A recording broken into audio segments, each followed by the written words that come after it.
siguradong hindi maaapi ang sinuman kung alam niya ang kanyang karapatan. Sana lang po ay marami ring taong nakaalam ng mga natutunan po namin. At yun naman ay pinagsisikapan ng ating gobyerno, kaya may ganitong okasyon. Kuya Eric, Bible story na po! Sige, simulan na natin. Kahapon ay natunghayan natin ang tungkol sa pakikipag-usap ng Panginoon kay Moises tungkol sa huling salot na darating sa Ehipto. At ito po ay tungkol sa pagkamatay ng lahat ng mga panganay sa lupain ng Ehipto. Mula po sa panganay ni Paraon hanggang sa panganay ng aliping babae sa Ehipto at lahat ng panganay sa mga hayop. Oo, pero alam nyo, hindi pinabayaan ng Panginoon na madamay ang mga anak ni Israel sa huling salot na dumating sa lupain ng Ehipto. Eto, basahin natin ang nakasulat sa aklat ng Eksodo sa 12:21 hanggang 30.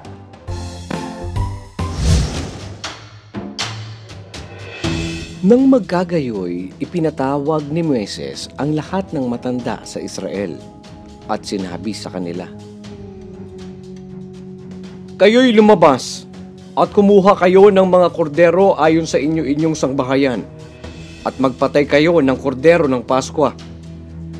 At kayo'y kukuha ng isang bigkis na hisopo at inyong babasain sa dugo na nasa palanggana at inyong papahiran ng dugo na nasa palanggana ang itaas na pinto at ang 2 haligi ng pinto. At sino man sa inyo ay huwag lalabas sa pinto ng kanyang bahay hanggang sa kinaumagahan, sapagkat ang Panginoon ay dadaan upang sugatan ang mga Ehipsyo.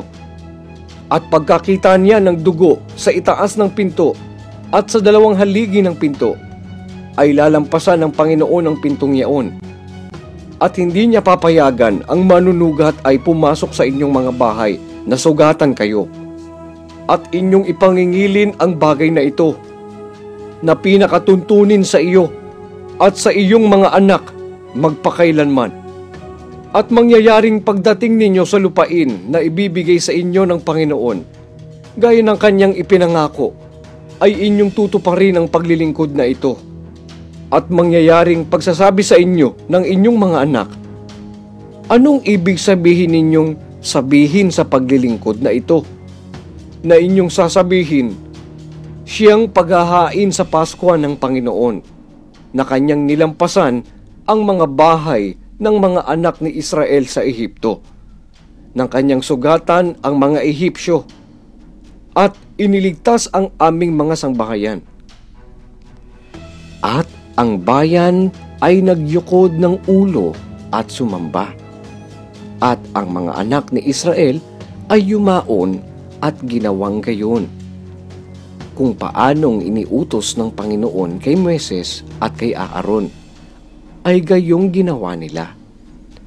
At nangyari sa hating gabi na nilipol ng Panginoon ang lahat ng mga panganay sa lupain ng Ehipto, mula sa panganay ni Faraon na nakaluklok sa kanyang luklukan, hanggang sa panganay ng bilanggo na nasa bilangguan, at lahat ng panganay sa mga hayop. At si Faraon ay bumangon sa kinagabihan, siya at lahat ng kanyang mga lingkod, at lahat ng mga Ehipsyo, at nagkaroon ng isang malakas na hiyawan sa Ehipto, sapagkat walang bahay na di mayroong isang patay.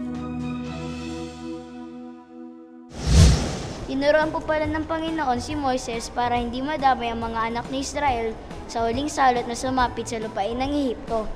Pinalagyan po ni Moises ng dugo ng hayop ang itaas ng pinto at ang 2 haligi ng pinto ng mga anak ni Israel. At sinalot po ng Panginoon ng lupain ng Ehipto at namatay po ang lahat ng panganay dito. Pero ano po ba ang ginawa ni Paraon pagkatapos na namatay ang kanyang panganay? Yan naman ang matutunghayan natin bukas, God willing, kaya huwag kayong liliban sa panonood ng Bible story. Mahalaga na alam natin ang mga karapatang pantao para hindi natin tumalabag at hindi rin tayo maaapi ng sinuman. Sa pamamagitan ng pag-aaral at pakikibahagi sa mga gawain ng pamahalaan, ay marami tayong matututuhan. Pero kung alam natin ang utos ng Diyos, siguradong hindi tayo makakalabag sa karapatang pantao. kapayapaan ang sa ating mga buhay kung hindi natin kalilimutan ang kanyang kautusan. Basahin natin ang nakasulat sa aklat ng Kawikaan sa 3:1 hanggang 2. Anak ko, huwag mong kalimutan ang aking kautusan, kundi ingatan ng iyong puso ang aking mga utos, sapagkat karamihan ng mga araw at mga taon ng buhay at kapayapaan ay madadagdag sa iyo. Alam na natin kung paano natin malalaman ang ating karapatan, pero alam nyo na ba kung ano-anong basic human rights?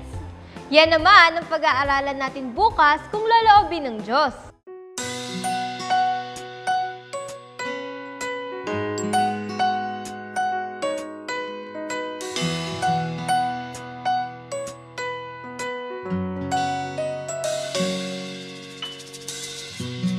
Tagulan ay dumarating, ito'y paghandaan natin.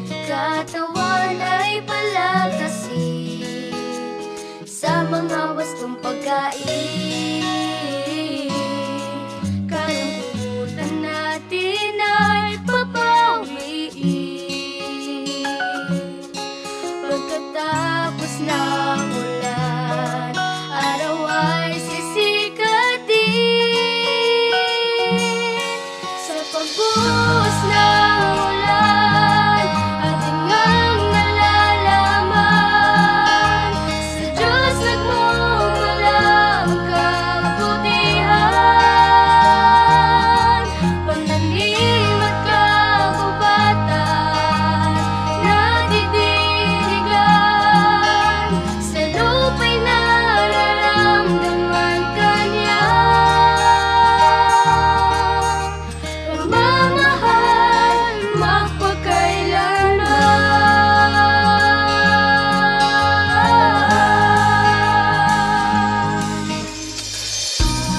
Halina't sumuko na, magkasama tayo sa tuwina. Sa hirap at sa saya, pag-ulan may di bali na. Sa problema ay huwag na padadala. Sa pagtila ng ulan, panibagong pag-asa. Sa pagbuhos ng ulan, ating ngang nalalaman,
Hanggang dito mga bata, bukas God willing ay muli tayong magkita-kita. Dito lang sa nag-iisang Bible School on Air, ang KNC Show!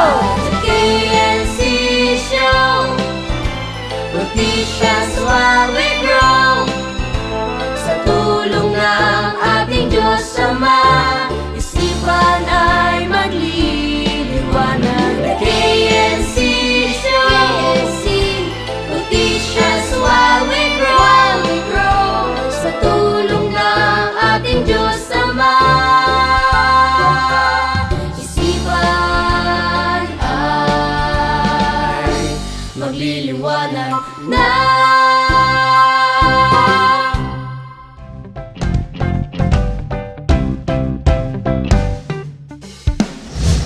Upang maipaalam sa atin na isa pa. Alam nyo bang ano Di po ba yung pag-aaralan natin ay tungkol po sa... Bill of Rights? Nakalimutan ko. Gusto ko na nga ito eh.